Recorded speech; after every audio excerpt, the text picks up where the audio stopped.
தமிழ் குரல் நேயர்களுக்கு வணக்கம். இது ஒரு சிறப்பு நேர்காணல். நம்மளோட எழுத்தாளர், மொழிபெயர்ப்பாளர் திரு தாமஸ் ஹித்தோஷி புருக்ஷ்மா வந்திருக்கார். வணக்கம் சார். வணக்கங்க. தமிழ்நாட்டுக்கு உங்களை நாங்கள் வரவேற்கிறோம். ஏற்கனவே நீங்கள் தமிழ்நாட்டுக்கு இங்கே பல காலம் இருந்திருக்கீங்க. ஒரு 7 இயர்ஸ் மேலே இங்கே தங்கியிருக்கதா கூட சொல்லியிருக்கீங்க. நீங்கள் முதல்ல எப்போ தமிழ்நாட்டுக்கு வந்தீங்க? தமிழ் மொழி கூட உங்களுக்கான அறிமுகம் எந்த இடத்துல துவங்குது? முத 98ல் வந்தேன். அதாவது அப்போ தான் காலேஜ் படித்து முடிச்சிருந்தேன்.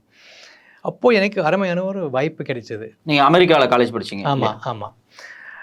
அது எப்படின்னா 2 வருஷம் மதுரைக்கு போயிட்டு 2 வருஷம் இருந்துக்கிட்டு அமெரிக்கன் காலேஜில் ஸ்போக்கன் இங்கிலீஷ் சொல்லி கொடுத்துக்கிட்டு தனியாக தமிழ் படிச்சுக்கிட்டு அதுக்கு மேலே ஏதாவது படிக்கலாமேன்னு ஒரு கல்வி உதவித்தொகை எனக்கு கிடைச்சிது.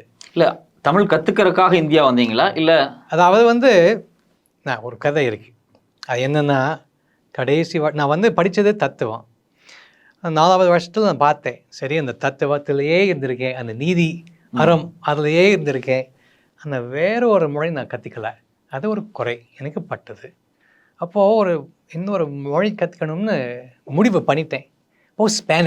ஸ்பானிஷ் படிப்போம்னு நினச்சி அதுக்காக வேறு ஒரு கல்வி உதவித்தொகைக்கு மனு போட்டேன். எப்படி மெக்சிகோ நாட்டுக்கு போய் அங்கேயும் எனக்கு தெரிஞ்சு இருந்தார் வாத்தியார் மாதிரி. அங்கே போய் ஸ்பானிஷ் கற்றுக்கிட்டு அங்கே ஒரு கிராமத்தில் தங்கிக்கிட்டு கொஞ்சம் அந்த மக்களுக்கும் மண்ணுக்கும் உள்ள தொடர்பை பற்றி கொஞ்சம் ஆராய்ந்து இருந்துடலாம்னு ஒரு திட்டம் போட்டேன். சரி, எல்லாரும் அந்த மண்ணை படித்து பார்த்தாங்க. பரவாயில்ல, இது ரொம்ப நல்லா அருமையாக இருக்குது, கிடைச்சிரும் ஒன்றும் கவலைப்படாதீங்கன்னு சொன்னாங்க. அது கிடைக்கல. இப்போ நொந்து போயிட்டேன். ஐயையோ, நான் போட்டு திட்டு இது வீணாக போச்சு, வாழ்க்கையே வீணாக போச்சுன்னு ஒரு பயம். அப்போது எப்படியோ இன்னொரு வாய்ப்பு, நான் சொன்ன வாய்ப்பு கிடைச்சிது. இப்போ பார்த்தேன், சரி இது 2 வருஷம், இது அங்கேயும் ஒரு கிராமத்தில் தங்க வாய்ப்பு இருக்கும். ஆனால் அந்த தமிழ் மொழி சரி, அது கேள்விப்பட்ட ஒரு மொழி. ஏன்னா நாங்கள் படித்த கல்லூரியில் ஒரு வாத்தியார் அம்மா இருந்தாங்க. அவங்களுக்கு தமிழ் தெரியும், தமிழ் ஆராய்ச்சி பண்ணுவாங்க.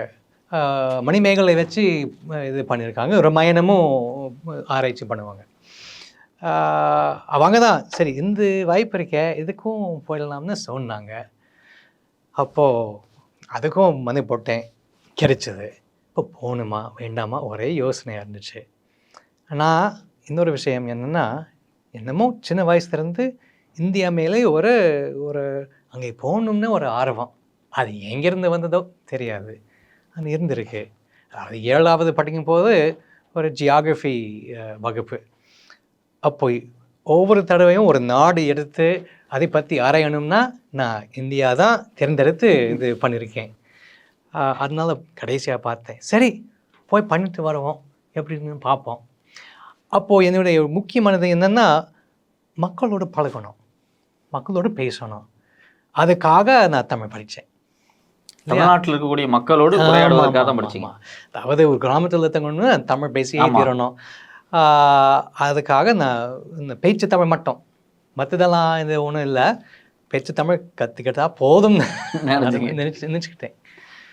ஆனால் இப்போ நீங்கள் பேச்சு தமிழை தாண்டி இன்னைக்கு நீங்கள் தமிழுடைய சங்க இலக்கியங்களை படித்து சங்க இலக்கியில் மொழிபெயர்ப்பு பண்ணுற அளவுக்கு வந்துருக்கீங்க. அது எதிர்பார்க்கவே இல்லை. நான் ஒரு இன்னொரு நல்ல வாய்ப்பு என்னென்னா, தமிழ் பேராசிரியர் முனிவர் கு.வே. ராமக்கோடிங்கிறவர் கிட்ட படிக்க நேர்ந்தது. மதுரையில் இருக்காரா? ஆமாம், அவர் மதுரை, அவர் சௌராஷ்டிர கல்லூரி தமிழ் பேராசிரியராக இருந்தார். அப்போது அது ஓய்வு பெற்றுகிற ஒரு காலம். அதனால் வீட்டுக்கு போய் படிச்சுட்டு வருவேன், வீட்டுக்கு போய் சாப்பிட்டுட்டு படிப்பேன். சொல்ல போனால் இல்லை, படிச்சுட்டு சாப்பிடுவோம், அந்த மாதிரி நம்ம பழகிட்டோம். இல்லை, அந்த சாப்பிட்ட நிகழ்வு, முதல் முறையாக நீங்கள் சாப்பிட்ட ஒரு நிகழ்வு குறித்து நீங்கள் ஒரு விஷயத்தை பதிவு பண்ணியிருந்தீங்க. முதல் முறையாக அவங்க வீட்டில் போய் சாப்பிடும்போது அவர் உங்கள்கிட்ட ஒரு கேள்வி கேட்டார் அப்படின்னு. ஆமாம், ஆரம்பத்தில் அதை ஒரு மாதம் இன்னும் ஆயிருக்காது. நம்ம கீழே உட்காந்து சோறு சாப்பிட்டுட்டு இருந்தோம். திடீர்னு கேட்டார், ஆங்கிலத்தை தான் போய் கேட்டார். நம்ம போன வருஷத்தில் இந்த வருஷத்தில் இந்தியாவுக்கு தமிழ்நாட்டுக்கு மதுரைக்கு நம்ம வீட்டுக்கு என்கிட்ட தமிழ் படிக்க வரவங்கன்னு நினச்சிக்கிட்டீங்களா அப்படின்னாரு. இல்லைங்க ஐயா, அப்படி சொன்னேன். இப்போ பார்த்தாரு, சரிங்க, இது நம்ம நம்ம பண்பாட்டில் இதுக்கு பேர் ஆங்கிலத்தை தான் சொன்னார், ஃபேட். ஃபேட் தான் விதி சொன்னார், அப்படிங்கிறது. விதி, தலையெழுத்து, அந்த மாதிரி ஊழு அப்படி தான் சொன்னார். அப்புறம் சாப்பிட இது தொடங்கினார். ஒரு தத்துவ மாணவராக அவர் சொன்ன அந்த வார்த்தை உங்களுக்கு ஒரு பெரிய அது எனக்கு வந்து ஒரு மாதிரியா போச்சு. அப்படி ஒன்று இருக்கா, அப்படி நான் இங்கே வந்து இருக்கணும்னு இருந்திருக்கா, அது அப்போ அது சொல்ல முடியல. ஆனால் என்னமோ இருக்கு. ஏன்னா அது எங்கே போகணும்னு ஆசைப்பட்டேன், மெக்சிகோ நாட்டுக்கு போகணும்னு ஆசைப்பட்டேன், அது ஆகலை. அதுக்கு பதிலாக இங்கே வந்திருக்கேன். சரி படிப்போம் பார்ப்போம்னு இருந்திருக்கேன். இல்லை, அவங்கள்ட்ட வந்து நீங்கள் வந்து பேச்சு தமிழ் நீங்கள் கற்றுக்குறீங்க. ஆமாம், உங்களோட முதல்ல ஒரு வருஷம் அவர்கிட்ட அது பேச்சு தமிழ் மட்டும் படிச்சுக்கிட்டேன். அப்போது ஒரு கிராமத்தில் தங்க ஆரம்பித்தேன். எந்த கிராமம்னா மதுரை விமான நிலையம் அருகில் உள்ள வலையப்பட்டி. மதுரை சுற்றி ஒரு 4-5 வலையப்பட்டி இருக்கு. இது வந்து விமான நிலையம் பக்கத்தில் கிட்ட. அங்கே எனக்கு ஒரு தெரிஞ்சவார், அந்த ஊரில் இல்லை, அந்த எனக்கு தெரிஞ்சவார், அவங்களுக்கு தெரிஞ்சவார் இருந்தார். அவர் கூட்டிகிட்டு போனார். இது ஒரு வாடகை வீடு எடுத்தேன். சும்மா நானே அந்த வீட்டில் இருந்து நானே சோறாக்கி சமைச்சிக்கலாம்னு ஒரு திட்டம். யாருக்குமே பாரமாக இருக்கக்கூடாதுன்னு சொல்லி. ஆனால் அந்த வீட்டுக்காரங்க வந்து பார்த்தாங்க, என்னங்க ஐயா நீங்கள் வந்து தனியாக நீங்களே சமைச்சு சாப்பிட்றீங்களா, எதுக்குங்க நீங்கள் வாங்க சாப்பிடுங்க அப்படி கூப்பிட ஆரம்பித்தாங்க. இப்போ நானும் மக்களோடு பழகணும் ஆசைப்பட்டேன்னா, அதனால் படிப்படியாக அவங்களோடு சாப்பிட ஆரம்பித்தேன், பேச ஆரம்பித்தேன். இப்போ நம்ம பழக ஆரம்பித்தோம். அப்போது அது எப்போது 99 ஆவணி மாதம். ஆமாம், ஆவணி மாதத்தில் 27ஆம் தேதி 28ஆம் தேதியோ பால் காய்ச்சினேன். இதே நேரத்தில் இதே நாளில் 2வது அண்ணனுக்கு கல்யாணம். மதினி வீட்டுக்கு வந்தாங்க இதே நேரத்தில். அப்போ இருந்து அந்த குடும்பத்தோடு 25-26 வருஷம் பழக்கம். அப்படி பழகிட்டோம்.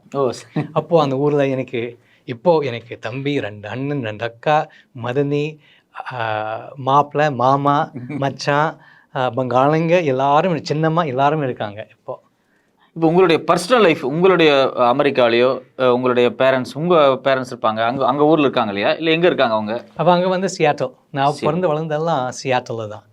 அப்பா அம்மா இன்னும் அங்கே தான் இருக்காங்க, சியாட்டலில். உங்கள் கூட பிறந்தவங்க? எனக்கு ஒரு தங்கச்சி. அம்மா குடும்பம் வந்து ஜப்பான்லேருந்து வந்த குடும்பம். என்னுடைய கொழுத்தாத்தா ஒக்கினாவாங்கிற நாட்டிலிருந்து வந்தாங்க. இப்போ ஒக்கினாவா ஜப்பானோடு சேர்ந்தது, ஆனால் முன்னாடி அதுக்கு ஒரு தனி நாடு வச்சுக்கோங்க. ஹவாய் தீவுக்கு வந்தார். தாத்தா பாட்டி அங்கே தான் பிறந்தாங்க. ஆனால் தாத்தா திருப்பி அங்கே போய் படிச்சுட்டு வந்தார்.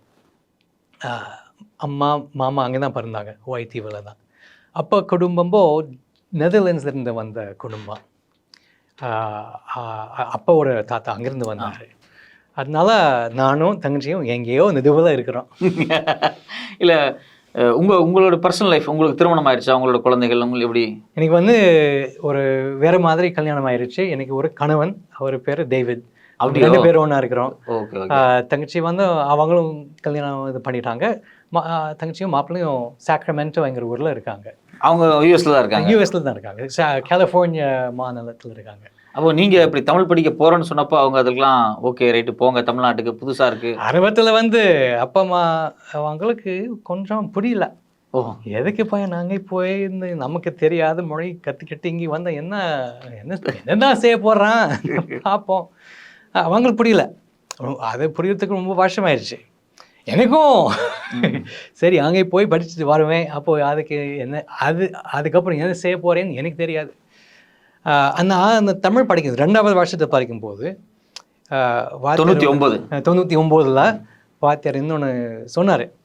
என்னென்னா, சரி நம்ம நாளைக்குப்பா எழுத்து தமிழ் படிக்க ஆரம்பிச்சிருவோம் அப்படின்னாரு. அப்படியா அப்படின்னேன். ஆனால் எழுத்து தமிழ் படிக்கிறதுக்கான, அதாவது படிப்பேன், அதாவது இந்த எழுத்து தமிழ் இந்த அவ்வளோ படிக்கல, பேசுறதுக்காக தான் இது பண்ணேன். அவர் வந்து எழுத்து தமிழ் படிக்கணும்னு சொல்கிறாரு. நான் வந்து வேண்டாம்னு சொல்லிட்டேன். நான் வேண்டாம்னு சொல்லலை, நான் அப்படி செஞ்சால் நல்லது. ஆனால் இப்போது அந்த பேச்சு தமிழ் எனக்கு போதும்னு நினைக்கிறேன். எனக்கு அதுக்கு மேலே எனக்கு வருமானு ஒரு சந்தேகம் அப்படின்னு சொல்லிட்டேன். இப்போ ஐயா என்ன சொன்னார், அது சரி, அந்த அடுத்த வருஷம் நீ ஊருக்கு போகிறேன்ல, இப்போ நாங்கள் எழுதிய கடிதம் படிக்க வேண்டாமா? இல்லைங்க ஐயா, அதை படிக்கணும். அதுக்கு தமிழில் பதில் எழுதி அனுப்ப வேண்டாமா? இல்லைங்க ஐயா, அது பதில் எழுதி அனுப்பணும். சரி படிப்போம் அப்படின்னாரு. படிக்க ஆரம்பித்தோம். எப்படி அந்த தமிழ் பாடு நூல் இருக்கு இல்லையா, இப்போ அடுக்கு எல்கேஜி, யூகேஜி, 1வது 2வது 10வது அப்புறம் +2 வரைக்கும் நம்ம வாங்கிட்டு வந்து படிப்படியாக படித்தோம். ஒவ்வொரு கட்டுரையும் சிறுகதையும் படித்தோம். ஆனால் செய்யுள் கவிதை மட்டும் நம்ம படிக்கலை. அது ஏன் கேட்டிங்கன்னா, வாத்தியார் வேற ஒரு திட்டம் போட்டார். அது என்னென்னா, தக்க காலத்தில் ஔவையார் அருளிய மூதுரை படிக்கணும்னு சொல்லி ஒரு பார்த்துட்டே இருந்தார். அதுக்கு தக்க நேரம் வரும்போது அதிலிருந்து ஒரு 25 பாடல் தேர்ந்தெடுத்து நம்ம படித்தோம். அவர் எப்படி சொல்லிக் கொடுப்பாருன்னா, ஒவ்வொரு பாட்டுக்கும் அந்த ஒரு உரை விளக்கம் கொடுப்பாரு. நானும் அதை கொஞ்சம் மனப்பாடம் பண்ணுவேன். அப்போது நேரில் அந்த பாட்டு புரிஞ்சிக்குவேன். ஆனால் அந்த ஒவ்வொரு வார்த்தை இன்னும் புதுசாக இல்லையா, அதனால மனப்பாடம் பண்ணும்போது ஒன்று மட்டும் பண்ண முடிஞ்சது. அது என்னது, கேட்க முடிஞ்சது. இப்போ அந்த பாட்டு கேட்க அந்த பாட்டில் என்னமோ இருக்குது, ஒரு உயிர் இருக்குது, இன்பம் இருக்குது, இனிமை இருக்குது.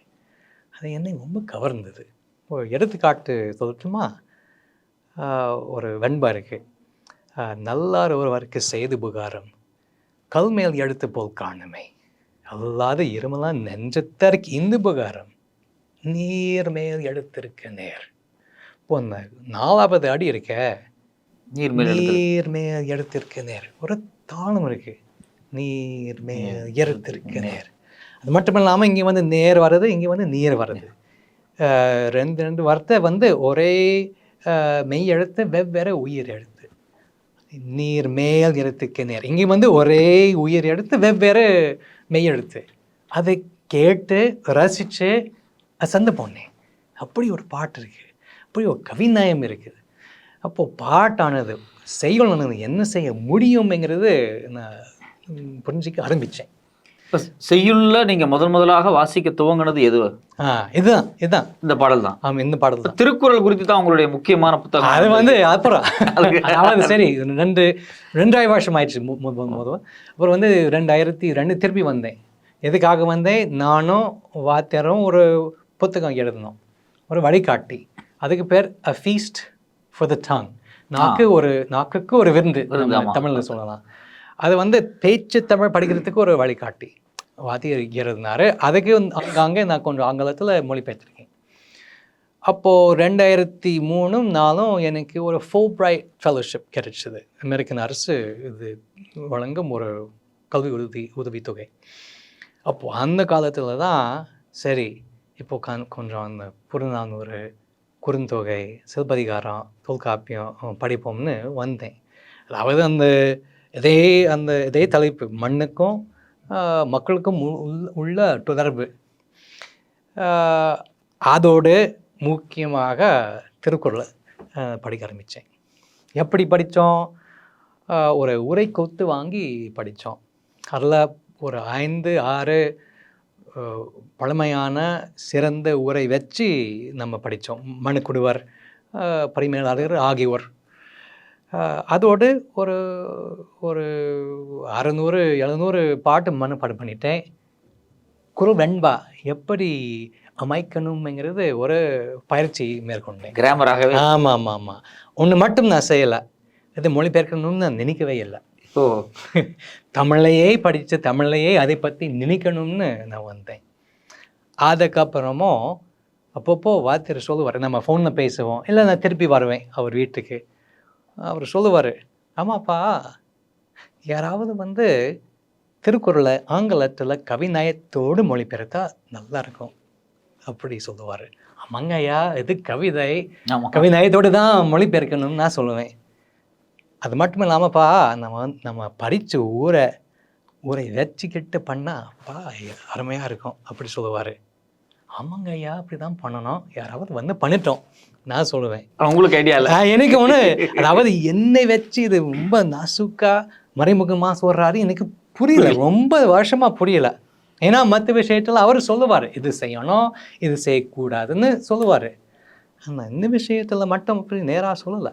ஏன்னா அவர் வந்து புலவர், கவிஞர், அவருக்கு தெரியும் இந்த மாதிரி ஒரு பெரும் பணி செய்யணும்னு சொன்னால் அது விடுமா விடாது, அது நமக்கு தெரியாது.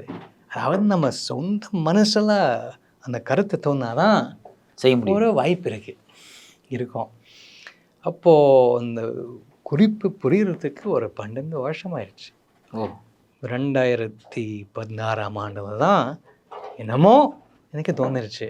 ஏன்னா வந்து அப்பாயர் படித்த பிறகு ஊருக்கு திரும்பி போகும்போது இன்னொரு முக்கியமான அனுபவம் என்னென்னா, அப்போது ஆங்கிலத்தையும் கேட்க புதுசாக கேட்க முடிஞ்சது. ஆங்கிலத்தையும் பாட்டு ரசித்து படிக்க முடிஞ்சது.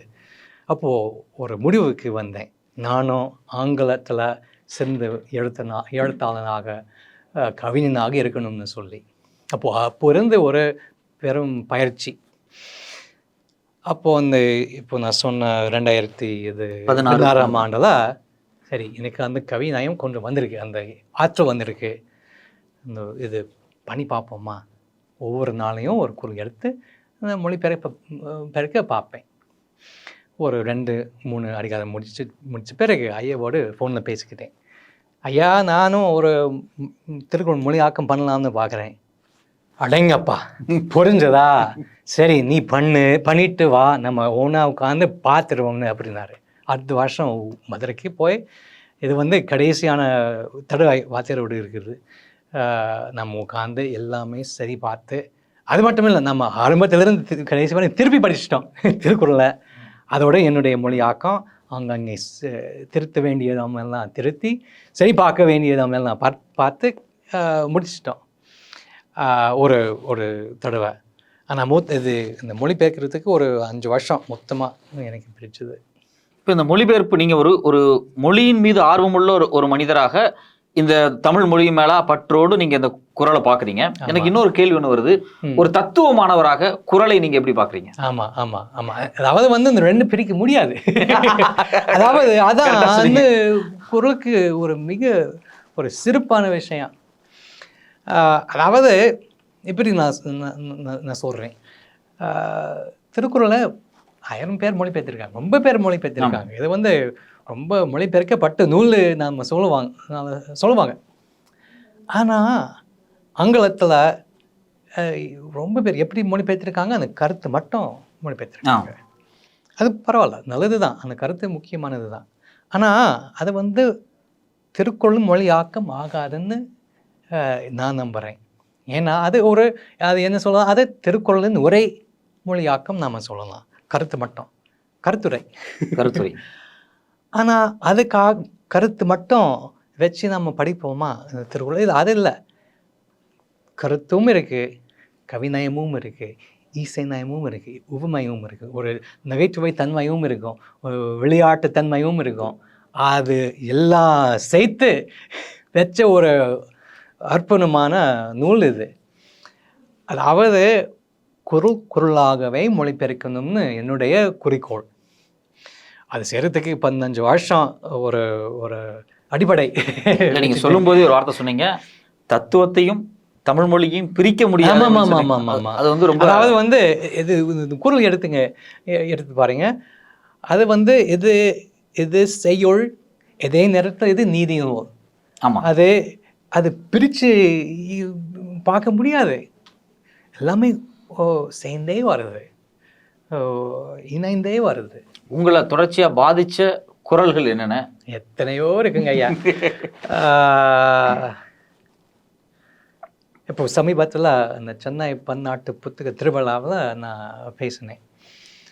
அந்த திருவிழாவுக்கும் நம்ம திருவள்ளுவருக்கும் ரொம்ப பொருத்தமான குறள் என்னென்னா, இது வந்து சொல்வன்மை என்னும் அறிகத்தில் வரும் ஒரு குறள். விரைந்த தொழில் கேட்கும் ஞானம், நெருந்தினிது சொல்லுதல் வல்லார் பெறின். என்னுடைய மொழியாக்கத்தில், when one attains sweetness and order in words, the world rushes to listen. அப்போது இந்த குரல் வைத்து கொண்டு ஒன்று காட்டுவேன். அதாவது வந்து குரலாக எந்த குரலானாலும் நம்ம ஏதாவது பண்ணி வைத்து பாடலாம். விரைந்த தொல் கேட்கும் ஞானம் நிறைந்தனிது சொல்லுதல் வல்லார் பெறின். விரைந்த தொல் கேட்கும் ஞானம் நிறைந்தனிது நிறைந்தனிது நிறைந்தனிது சொல்லுதல் வல்லார் பெறின். இதே மாதிரி ஒரு ஆங்கில மொழியாக்கமும் கூட பாட முடியணும். When one attains sweetness and order in words, the world rushes to listen. When one attains sweetness and order in words, the world rushes, the world rushes, the world rushes to listen.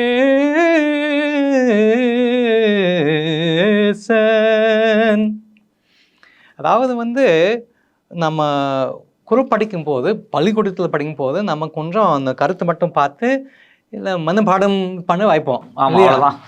அது பரவாயில்ல, நல்லது தான். நான் அந்த மனப்பாடம் பண்ணுறது ரொம்ப முக்கியமானது தான், நான் ஏற்றுக்கிறேன்.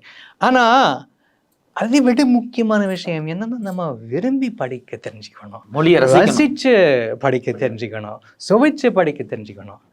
அந்த அந்த ஆசை, அந்த ஆர்வம் உண்டாக்கணும். நான் படித்த குரல் என்னென்ன 2 இருக்குது.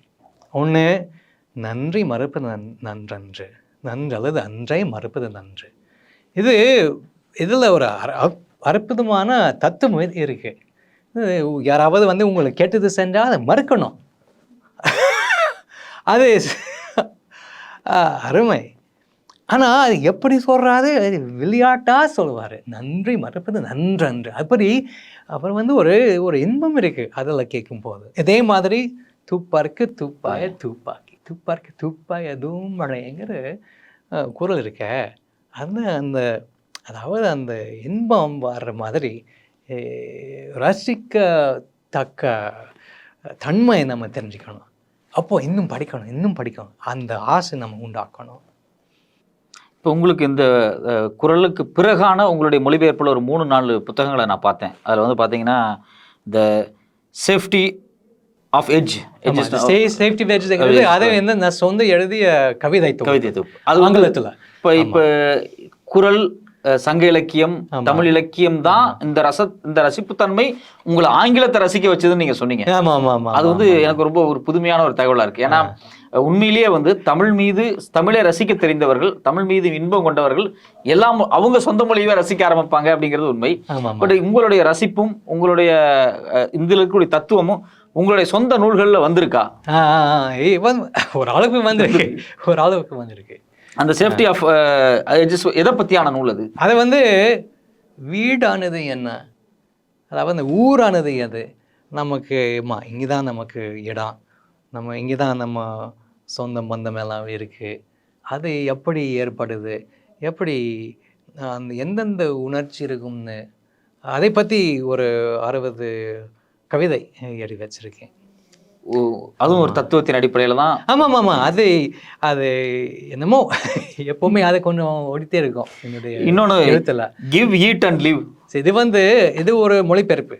இது ஔவையார் மொழிபெயர்ப்பு, அந்த இடைக்கால ஔவையார். அதாவது மூதையிலிருந்தும் நல்வழியிலிருந்தும் ஒரு தனி பாடல்களிலிருந்து ஒரு 60 வெண்பா தேர்ந்தெடுத்து மொழிபெயர்த்திருக்கேன். இது வந்து 2009ஆம் ஆண்டில் தான் வெளியிட்டது. ஆனால் இப்போ வந்து மேடம் மினி கிருஷ்ணனோட அவங்களே என்னை கூப்பிட்டாங்க. டிஎன்டிபியோட தொடர்பு வச்சு அது கொஞ்சம் பெருசாக்க போகிறேன். அதாவது வந்து ஆத்துக்குடி, கொன்றுவேந்தன், முழுக்க நல்வழி, முதிரை, தனி பாடல், இது நைட்டு நான் செய்ய போகிறேன். இப்போ உங்களுக்கு ஔவையார் பாடல்களில் உங்களுக்கு ரொம்ப பிடிச்சது கருத்து, பாட்டு? நீங்க தான் உங்களுக்கு வந்து இப்ப தத்துவத்தையும் பாட்டையும் பிரிக்க முடியாது. உங்களுக்கு எது உங்களுக்கு ரொம்ப பிடிச்சது? அது உங்களுக்கு ஔவையார் பாடல்கள். என்ன பாட்டு எனக்கு ரொம்ப பிடிச்சிருக்கு?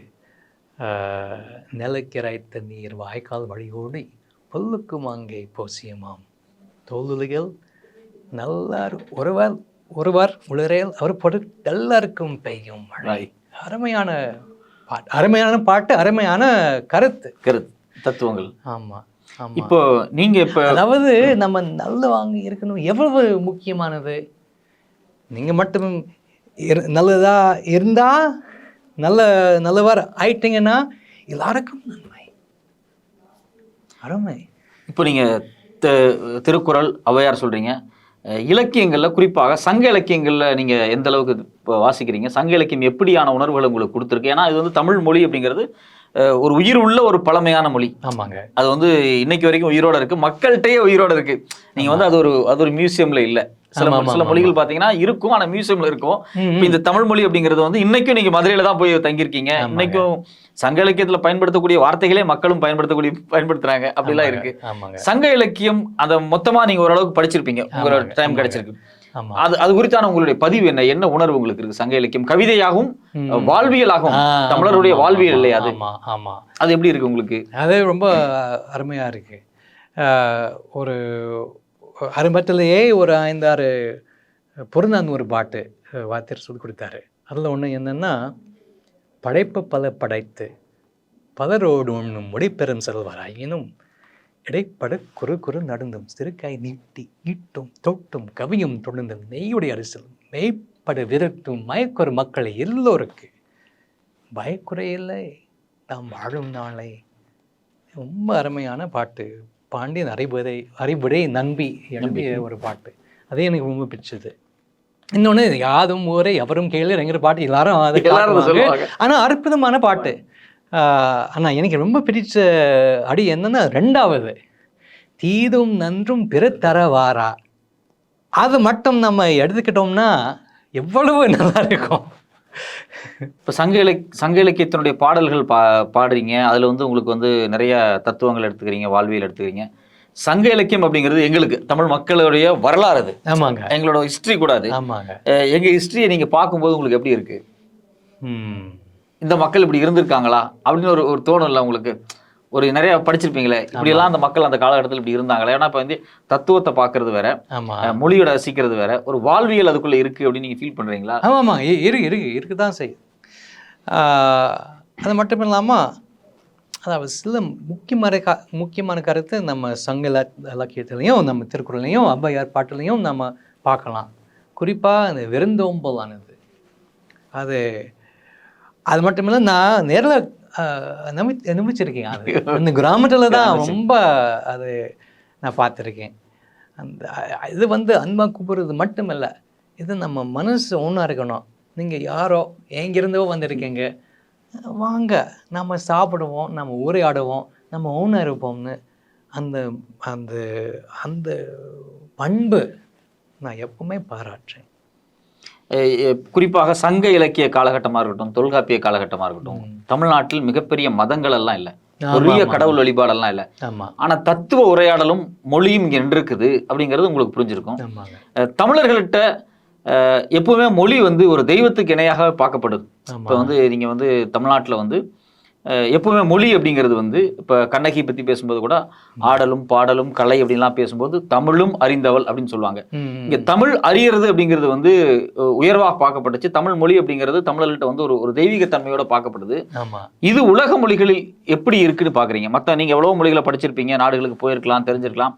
இந்த மக்கள் இந்த மொழியை தெய்வமாக பார்க்குறாங்க அப்படிங்கிறத நீங்கள் எங்காவது பொருத்தி பார்த்துருக்கீங்களா? நான் என்ன பார்த்துருக்கேன்னா, நான் வந்து இது கவினா நான் பார்க்குறேன். அதாவது வந்து ஒவ்வொரு மொழியிலையும் தெய்வத்தன்மை இருக்கு. ஆனால் இது எங்கே நான் தெரிஞ்சுக்கிட்டேன், இந்த தமிழ்நாட்டில் தான் அந்த தமிழ் மொழி படிக்கும் போது தான் தெரிஞ்சுக்கிட்டேன். அதாவது அந்த தன்மை நம்ம வணங்கணும், போற்றணும். அது ஆங்கிலத்துலேயும் கூட நான் அது செய்ய நான் பார்க்குறேன். அதாவது அந்த மொழிக்குரிய தெய்வத்தன்மை நம்ம சொல்லலாம், இல்லை ஒரு ஆழமான தன்மை, இல்லை என்ன வார்த்தை வேணும்னாலும் நீங்கள் போட்டுங்க. மொழியினூடாக ஒரு அந்த அருமை அதை நம்ம புரிஞ்சுக்கணும், பாதுகாக்கணும், வளர்க்கணும். இல்லை மொழியினூடாக முன்னோர்களினுடைய கருத்து அப்படியே டிராவல் ஆகியே வந்துகிட்டு இருக்கு இல்லையா? ஆமாங்க. அந்த அந்த தன்மையை தான் நம்ம தெய்வங்கிறோம். அந்த கருத்தை தான் நம்ம வந்து அப்படி சொல்லுவோம். ரொம்ப பொருத்தமான கருத்து. இப்போ நீங்க இப்ப குரல் வந்து உங்களுடைய பணியாக ஒரு சிறப்பான பணியாக முடிச்சிருக்கீங்க. தமிழ்நாடு அரசு இது குறித்து உங்களுக்கான அங்கீகாரம் என்ன கொடுத்துருக்காங்க? உங்கள்ட்ட நீங்க அரசாங்கம் உங்கள்ட்ட பேசியிருக்காங்களா? இல்ல இல்லை வாங்கி விருது இது கொடுத்தாங்க. தமிழ்நாடு அரசு விருது. ஆமா, அது பண்டைய தமிழ் இலக்கியம் மேம்பாட்டு விருது. அதை எதிர்பார்க்கவே இல்லை. இந்த இது புத்தக திருவிழாவை நான் பேச கூப்பிட்டாங்க, போய் பேசிட்டு வந்தேன். அப்புறம் சொன்னாங்க இது விருது இப்படி தர போகிறோம், சிஎம் கிட்ட தான் நீங்கள் வாங்குவீங்கன்னு. நான் ரொம்ப சண்டை போனேன். இப்படி ஒரு இது அதை பார்த்து அது என்ன சொல்கிறது இன்னும் புரிய மாட்டேங்குது. குறிப்பாக உங்களுடைய அடுத்த திட்டங்கள் என்ன? தமிழ் மொழி குறித்து உங்களுடைய அடுத்த பணிகள் ஏதாவது வச்சிருப்பீங்களா? முதல் அந்த வந்து ஔவையார் முழு மொழியாக்கம் அந்த பண்ணுற மொழியாக்கம். இதே நேரத்தில் ஆங்கிலத்தில் ஒரு புதினம் இப்போ நான் எடுத்து இருக்கேன், அதுவும் முடிக்கணும். அதுக்கப்புறம் என்ன செய்ய போகிறேன்னோ எனக்கே தெரியாது. அதாவது மற்ற திருக்குறள் மொழிபெயர்க்க போகிறேன்னு தெரியாது. இந்தியாவுக்கு வந்து நான் வந்து தயார் இருக்கணும், ஒன்று வரும், அதை பார்க்கணும், அது செய்யணும். அது என்ன வருதோ அதை பார்த்துட்டு இருக்கேன். இப்போ நீங்கள் இந்த குரல் படித்ததோ இல்லை மொழியை படித்ததோ நீங்கள் வந்து அமெரிக்காவுக்கு திரும்பி போகும்போது அங்கே நீங்கள் கற்றுக் கொடுக்குறீங்களா? இல்லை ஏதாவது ப்ராசஸ் வச்சுருக்கீங்களா? அதாவது எனக்கு இப்போது ரொம்ப முக்கியமான திட்டம் என்னென்னா, ஆங்கிலத்தில் குறிப்பாக வட அமெரிக்காவில் எல்லாருக்கும் குரல் தெரிஞ்சுக்கணும். ஏன்னா இது இது டேவ் மாதிரியோ இல்லை பகவத்கீதையோ அந்த அளவுக்கு ரொம்ப முக்கியமான நூல், உலக நூல். ஆனால் ஆங்கிலத்தில் ரொம்ப பேர் இது இருக்குன்னு தெரியாது. ஏன்னா நல்ல மொழிபெயர்ப்பு இது வரைக்கும் அவ்வளோ வரல. அதாவது விரும்பி படிக்கத்தக்க நூல் மொழியாக்கம் இன்னும் வரல. அதனால் இப்போது இது செஞ்சுருக்கேன். அது மட்டும் போதாது, எல்லாரும் இது படிக்கலாம், இது எப்படி படிக்கணும், இந்த தமிழ் பண்பாடு எப்படின்னு. அதனால் ஒவ்வொரு வருஷத்துலேயும் என்னுடைய இணையதளத்தில் ஒரு வகுப்பு, ஆன்லைன் வகுப்பு நான் நடத்துவேன். போன வருஷம் பண்ணிட்டேன், அதுக்கு முன்னாடி பண்ணிட்டேன், இப்போ இந்த வருஷம் பண்ண போகிறேன். ஆமாம், ஆன்லைன் ஆங்கிலத்தில். அதாவது தமிழ் தெரியாதவங்களுக்கு ஒரு வகுப்பு, அது தமிழ் மக்களும் வருவாங்க, அது ஒன்றும் இது இல்லை. அதாவது ஒரு அறிமுகம், அது படித்தே வர்றேன். அது மட்டும் இல்லாமல் வந்து இப்போது ரொம்ப பேர் இப்போது பேச கூப்பிடுறாங்க, நான் அங்கே போய் பேசிட்டு வருவேன். ஏன்னா நம்ம திருக்குறளை பற்றி நம்ம ரொம்ப பேசுவோம், பாராட்டுவோம், இல்லை சிலை வைப்போம். ஆனால் அதை விட நம்ம என்ன செய்யணும், நம்ம படிக்கணும். கண்டிப்பாக. அது மட்டும் இல்லாமல் ரசித்து படிக்கணும், விரும்பி படிக்கணும். அதனால அதுக்கு என்ன செய்ய முடியுமோ அதை செஞ்சுக்கிட்டே வரேங்க. நீங்கள் கன்னியாகுமரி போயிருக்கீங்களா? ஆமாம், போயிருக்கேன். ஆனால் எப்போ வந்து 99 போனேன். 99. அது இன்னும் சிலை இன்னும் கட்டல, நான் போய் பார்க்கணும் இன்னும். குரலுடைய சிலை எங்க இருக்கு? ஆமாம் ஆமாம் ஆமாம், நீங்கள் பார்த்துட்டு வரணும். ஒரு 2000 ஆண்டுகள் பழமையான ஒரு தமிழ் கவிஞருக்கு தமிழ்நாட்டில் ஒரு சிலை இருக்கு, தொல்காப்பியருக்கு சிலை இருக்கு. அது மாதிரி பல தமிழ் சங்க இலக்கிய அறிஞர், அதாவது இலக்கியவாதிகளுக்கு இருக்கு. ஜென்ரலாக நீங்கள் வந்து இப்போ இலக்கியத்தை தாண்டி இங்கே இருக்கக்கூடிய தமிழர்கள் தமிழ் மொழி அப்படிங்கிறக்குள்ள உறவு இருக்கு இல்லையா, அந்த உறவை நீங்கள் எப்படி பார்க்குறீங்க? ஒரு மொழியாக தமிழர்களுக்கும் தமிழ் மொழிக்கும் இடையில கேப் இருக்குன்னு பார்க்குறீங்களா, இல்லை ஏதோ ஒரு வகையில் எமோஷனல் பாண்ட் இருக்குன்னு பார்க்குறீங்களா? எப்படி பார்க்குறீங்க? அது வந்து அவளை பொறுத்துங்க. அதாவது நம்ம இப்போது இருக்கிற சூழ்நிலையில் ரொம்ப பேருக்கு வெளிநாட்டுக்கு போய் இது வேலை பார்க்கணுன்னு ஆசைப்படுறாங்க. அதுக்கு இங்கிலீஷ் கற்றுக்கிறாங்க, அது நல்லது, போய் பண்ணிட்டு வாங்க. அதே நேரத்தில் தமிழ்லையும் செல்வம் இருக்குது, சொத்து இருக்குது, அதுவும் நம்ம தெரிஞ்சுக்கணும். அதாவது நம்ம இன்னொரு மொழி கற்றுக்கிட்டா நம்முடைய மொழி இன்னும் கற்றுக்க முடியும், இன்னும் ஆழமாக பார்க்க முடியும். அந்த மாதிரி நம்ம 2 3 நாளும் நம்ம வச்சுக்கிட்டா ரொம்ப அருமை. இப்போ தமிழ் மொழியை பொறுத்த வரைக்கும் ஒன்று சொல்லுவாங்க, தமிழ் மொழி நீங்கள் பிறப்பால் நீங்கள் வந்து ஒரு ஜப்பானியராக இருக்கலாம், அமெரிக்கராக இருக்கலாம், நீங்கள் கொரியாக்காரராக இருக்கலாம், இல்லை இங்கே இந்தியாவிலே பார்த்தீங்கன்னா அவங்க தெலுங்கு தாய்மொழியாக இருக்கலாம், குஜராத்தி தாய்மொழி, காஷ்மீரியாக கூட இருக்கலாம். ஆனால் தமிழ் ஒரு பழமையானது, அதுக்குள்ளே வந்து தன்னை அர்ப்பணிக்கும் போது அது வந்து ஒருத்தங்களை வந்து முழுசாக ஏற்றுக்குது அப்படின்னு சொல்லுவாங்க. அது வந்து ஒரு கருத்து சொல்லுவாங்க, தமிழ் வந்து உன்னை வந்து முழுசாக ஏற்றுக்கு அப்படிங்கிறாங்க. புதுசாக நீங்கள் ஒரு கருத்து சொல்கிறீங்க, அப்படி அந்த ஏற்புத்தன்மை தமிழ்கிட்ட ஒருத்தன் ஏற்படுத்தும் போது, தமிழ்கிட்ட ஒருத்தன் புலங்காயதை அடையும் போது எல்லா மொழியுமே ரசிக்க தோணுது அப்படின்னு சொல்றீங்க. இப்போ நீங்க வந்து தமிழை கத்துக்கல அப்படின்னா உங்க மொழியில நீங்க இந்த கவிதைகளை எழுதியிருக்க வாய்ப்பு உண்டா? இல்லை வாய்ப்பு வந்திருக்காது. அதான் சொல்கிறேன். அதான் அந்த அளவுக்கு முக்கியமானது எனக்கு தமிழ். இப்போ வேற மற்ற தமிழை தாண்டி வேற ஏதாவது லாங்குவேஜ் கத்துக்கிறதுக்கு? ஸ்பானிஷ் நான் கற்றுக்கிட்டேன். கத்துக்கிட்டீங்க? அதுக்கப்புறம் நான் கற்றுக்கிட்டேன். தமிழுக்கு பிறகு ஆமாம். அப்போது சில பாட்டு தமிழ்ல இருந்தும் ஸ்பானிஷில் மொழிபெயர்த்திருக்கேன். அதே மாதிரி ஸ்பானிஷ்லேருந்து தமிழில் கொஞ்சம் பாட்டு மொழிபெயர்த்திருக்கேன். ரெவரண்ட் ஃபாதர் ஹீராஸ் அப்படின்னு ஒரு 100 இயர்ஸ்க்கு முன்னாடி ஸ்பானிஷ்ல இருந்து இந்தியாவுக்கு வந்த ஒரு ரோமன் கேத்தலிக் ஃபாதர். அவர் ஒரு புக் எழுதியிருக்காரு, ப்ரட்டோ இண்டோ டிராவிடியன் லாங்குவேஜ் அப்படின்னு சொல்லிட்டு. அதுல வந்து அவர் வந்து ஒரு முதல் வரி எழுதுறான்னா, I am Dravidian from Spain அப்படின்னு எழுதியிருக்காரு. I am Dravidian from Spain அவர் அந்த புத்தகத்தினுடைய முன்னுரையில் எழுதியிருக்காரு. அவர் வந்து தமிழ் மொழியை ஸ்பெயின் மொழியோடு எட்டிமாலஜிக்கலாக கம்பேர் பண்ணி பார்த்தாரு. ஸோ வேர்ச்சொல் ஆய்வாக கம்பேர் பண்ணி பார்த்து இது ரெண்டுக்கு ஒரு பெரிய தொடர்பு இருக்கு அப்படின்னு சொன்னார். அது எனக்கு சொல்ல நான் கடமைப்பட்டிருக்கேன். உலக மொழிகளில் எல்லாத்துக்குமே தமிழோட தொடர்பு இருக்கு அப்படின்னு அதிகமாக ஆய்வுகள் நடத்தப்பட்டு இருக்கு. அது குறித்து நீங்க ஏதாவது பாத்தீங்களா? அது குறித்து உங்களுக்கு ஏதாவது என்ன? அது கொண்டு பார்த்துருக்கேன். ஆனால் ஆராய நான் பார்க்கல. நீங்க இலக்கிய துறையில் இருக்கீங்க, தமிழ் ஆராய்ச்சிக்குள்ள போக முடியாது இல்லையா? பட் ஆனால் உங்களுக்கு பார்த்துருக்கேன். அது ஆங்கிலத்தையும் கூட நம்ம மேங்கோ சொல்லுவோம், அது எங்கேருந்து மாங்காயில் வந்துருக்கு, மாம்பழம். அதே மாதிரி கட்டு மரம் நம்ம சொல்லுவோம். ஆமாம் அதெல்லாம் இருக்குங்க.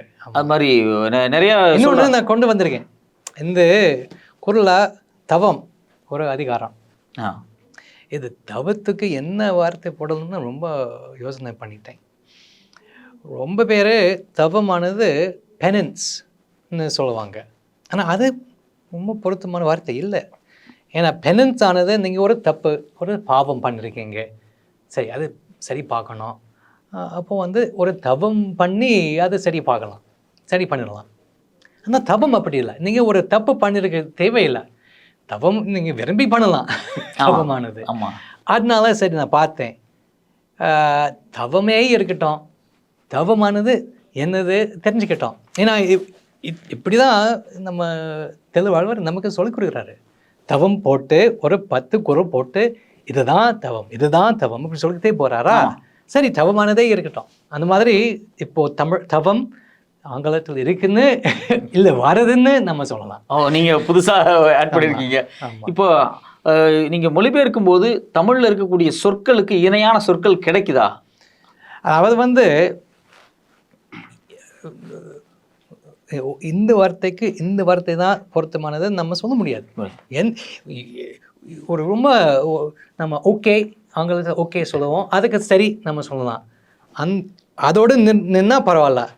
ஆனால் சரி என்கிற வார்த்தைக்கு இந்த மாதிரி நம்ம பேசுவோம், சரியான கூட்டம்ப்பா, ஓகேயான கூட்டம்னு சொல்லி விளங்காதுங்களா? ஆனால் அங்கே வந்து மொழிபெயர்ப்பு ஆகாது. மொழிபெயர்ப்பு அதாவது எப்படி நம்ம மொழிபெயர்க்க முடியும் என்கிற விஷயத்தில் அது இன்னொரு நிலை. அதாவது சொற்கள் சேர்ந்து வரும்போது, அப்போது 2 சொற்கள் 3 4 5 அதாவது கவிதையாக வரும்போது ஒரு இது இருக்கும், ஒரு வடிவம் இருக்கும், ஒரு உருவு. இந்த வார்த்தையோடு இந்த வார்த்தை, இந்த வார்த்தையோடு இந்த வார்த்தை, அந்த நிலையில் தான் நம்ம மொழிபெயர்க்கலாம். அதாவது ஒரு இது என்ன சொல்லலாம், ஆங்கிலத்தில் ஒரு பேட்டர்ன் நம்ம சொல்லலாம். அதே மாதிரி ஒன்று ஆங்கிலத்தையும் உண்டாக்கலாம். அந்த அளவுக்கு அந்த நிலையில் நம்ம பார்க்கணும் இந்த மொழிபெயர்க்கும் போது. இப்போ உங்கள் மொழிபெயர்ப்பை படிச்சுட்டு யாராவது சிறப்பான ஒரு பாராட்டுகளை சொல்லியிருப்பாங்க இல்லையா? ரொம்ப பேர் கொஞ்சம் நல்ல தமிழ் சார்ந்த ஆட்களும் உங்கள்கிட்ட பேசினாங்களா? தமிழ் மொழி தெரிஞ்சவங்க சொல்லியிருக்காங்க, ஆங்கில மொழி தெரிஞ்சவங்களும் கொஞ்சம் சொல்லியிருக்காங்க. ஆமாம், ரொம்ப இம்ப்ரெஸ்ஸாக இருக்குன்னு சொல்லியிருக்காங்க. அவங்க தான் சொல்லணும், நான் வந்து சொன்னேன் அது கொஞ்சம் நல்லா இருக்காது. காப்பியங்கள், தமிழ் காப்பியங்களை மொழிபெயர்க்கக்கூடிய உங்களுக்கு நோக்கம் இருக்கா? சிலப்பதிகாரம், மணிமேகலை. நான் சிலப்பதிகாரம் படிச்சிருக்கேன். அதை மொழிபெயர்க்கலாமான்னு நான் இன்னும் அந்த யோசனை இன்னும் வரல. அதாவது எனக்கு என்ன பிரச்சனைன்னா, நான் இந்த நூலை மொழிபெயர்க்க போகிறேன்னா என்கிற முடிவுக்கு என்னால் வர முடியாது. அதாவது நான் அதை தேர்ந்தெடுக்க முடியாது, அதை என்னை தேர்ந்தெடுக்கணும். எப்படி ஆயிடுச்சு திருவள்ளுவர், ஔவையார். அடுத்து என்ன வருமோன்னு பார்ப்போம். குறள்ல ரொம்ப அழகா சொல்லுவாங்க, இருவேறு உலகத்து இயல்பு, திருவேறு தெளிதலாதல் வேறு. பணம், புகழ், சம்பாத்தியம், இப்படி போறவங்களுக்கு தெளிவு இருக்காது, ஆமா ஞான நிலை இருக்காது ஆமா அப்படின்னு சொல்லுவாங்க. இது வேற அது வேற. இது ஞான நிலை அப்படிங்கிறது விடுதலையை நோக்கி போறது அப்படின்னு சொல்லுவாங்க. நீங்க வந்து உங்களுடைய ஞான நிலை, உங்களுடைய விடுதலை அப்படிங்கிறது வந்து தமிழ் மொழியிலிருந்து தேர்வாகி போயிட்டு இருக்கு. நீங்க வந்து பொருள் சேர்க்கிறது, புகழ் சேர்க்கிறதுக்கு போகல. வள்ளுவருடைய வள்ளுவர் சொல்வார், அது வந்தா இது வராது, இது வந்தா அது வராதுன்னு சொல்லுவாரு. அது மாதிரி உங்களுடைய முழு ஒர்க்குமே வந்து பார்த்தீங்கன்னா முழுக்க முழுக்க தமிழ் மீதான ஞானம், அது மீதான ஒரு ஒரு அன்பு, மொழிபெயர்ப்பு, தத்துவத்தோடு இணைஞ்சு கவிதை நயத்தோட தமிழை நீங்க கொண்டு போய் சேர்த்துட்டு இருக்கீங்க. இது குறித்து எப்படியெல்லாம் பண்ணியிருக்கேன் அப்படின்னு எங்களுக்கு ரொம்ப விரிவாக இவ்வளோ நேரம் உரையாடினீங்க. எங்களுக்காக நேரத்தை ஒதுக்கி இங்கே வந்து இந்த நேர்காணல் கொடுத்ததுக்காக ரொம்ப நன்றி. மிக்க நன்றிங்க. வணக்கம்.